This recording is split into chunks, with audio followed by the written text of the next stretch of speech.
আপনি দেখতেছেন আর 2-3 দিন কিন্তু একটা কথা চলছে সারা বিশ্বে, এদেশটাকে এখন ডক্টর ইউনূসের নামে উনি চালাতে চাচ্ছে যে উনি জঙ্গিবাদ উস্কে দিচ্ছে, এদেশ জঙ্গিবাদে ভরে যাচ্ছে। এদেশে যারা ইসলামপন্থী মানুষ, অন্তত এই দেশে যারা একামতে দিনের দায়িত্ব পালন করতে চায়, তারা যে অ্যাক্টিভ ভাবে একটু কাজ করবে, করবে কি করে? কিছু করলে এই শব্দটা বিশ্বের মোড়লদেরকে শোনাচ্ছে এদেশে জঙ্গিবাদ পুনরুত্থান হচ্ছে। বলেন নাউজুবিল্লাহ।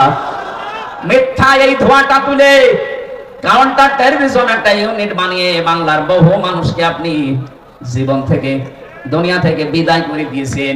বিশেষ করে আয়না ঘরের নাম দিয়ে অধিকাংশ মানুষকে ওখানে নিয়ে মেরে ফেলতেন। রিমান্ডে যে সমস্ত মানুষকে নিয়েছেন, আমার সাথে যারা ছিল, কেউ 7 মাস, কেউ 8 মাস, কেউ 2 বছর পড়ে আছে, কেউ জানেই না কি মামলা আপনাকে দিয়েছে। ও নিজেও জানে না, খালি শোনে যে আমার নামে নাকি জঙ্গি মামলা।